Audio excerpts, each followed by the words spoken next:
बीमा का विकास प्रत्यक्ष रूप से देश की जनसांख्यिकीय और आर्थिक रूपरेखा से जुड़ा होता है। बीमा कंपनी व्यक्ति, समूह, परिसंपत्ति के अंतर्गत वित्तीय जोखिम उठाने संबंधी अनुबंधों का प्रस्ताव करती है, जबकि अन्य कंपनियां वस्तुओं और सेवाओं से संबंधित जुड़े व्यवसाय संचालित करती है। यद्यपि गैर बीमा कंपनियों द्वारा प्रस्तुत किए गए करार घंटे, दिन, महीने, वर्ष अथवा किसी व्यक्ति और परिसंपत्ति के लिए जीवन पर्यंत हो सकते हैं।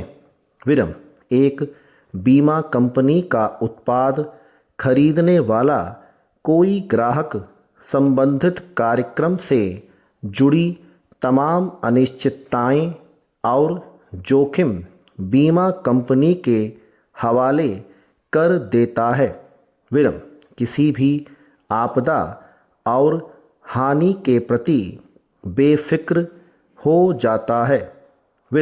दूसरी तरफ बीमा कंपनी सभी संबंधित जोखिमों और अनिश्चितताओं का बोझ अपने कंधों पर लेकर अनुबंध के अनुसार अधीन संपूर्ण समयावधि के लिए वित्तीय हानियों की प्रतिपूर्ति सुनिश्चित करती है। बाजार में जोखिम बीमा कंपनियों के लिए अवसर होता है।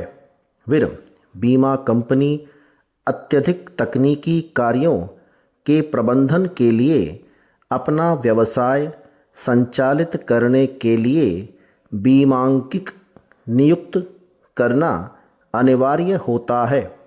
विकसित देशों में उच्च वित्तीय जोखिम माने जाते हैं, विशेष तौर पर बैंकिंग क्षेत्र में वित्तीय सेवाओं के लिए बीमाकर्ता नियुक्त किया जाता है।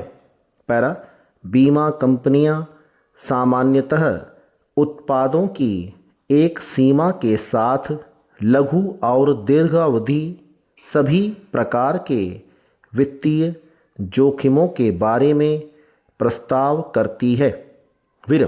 बाजार के अंतर्गत आने वाले सभी बीमा और निवेश उत्पाद जीवन बीमा, गैर जीवन बीमा की परिभाषा के अंतर्गत आते हैं, जो कि मुख्य तौर पर सावधि बीमा, आजीवन बीमा, वर्गीकृत बीमा, निवृत्ति एवं पेंशन उत्पाद, सूक्ष्म बीमा, स्वास्थ्य बीमा, मोटर बीमा, समुद्री बीमा, अग्नि बीमा, इंजीनियरिंग बीमा और विमानन बीमा से संबद्ध होते हैं। पुनः बीमा व्यवस्था के अंतर्गत बीमा कंपनी अपने जोखिम का एक भाग दूसरी बीमा कंपनी को अंतरित करती है, पुनः बीमांकित कहलाती है। भारत में बड़ी संख्या में परामर्शी बीमांकित और बीमांकन संस्थाएं काम कर रही हैं, जो कर्मचारी लाभों के क्षेत्र में अपनी सेवाएं प्रदान कर रही हैं। अब निश्चित रूप से स्वीकार्य किया जा सकता है कि भारतीय बीमांकित संस्थान भारत में बीमांकन व्यवसाय के नियमन के लिए सांविधिक संस्थान है।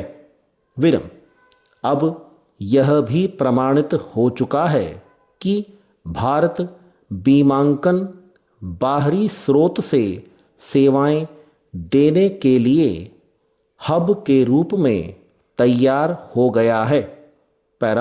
महोदय बीमांकन संस्था के माध्यम से किसान से लेकर मिल मालिक, मजदूर और कर्मचारी तक आपदा आने पर लाभ होने लगा है।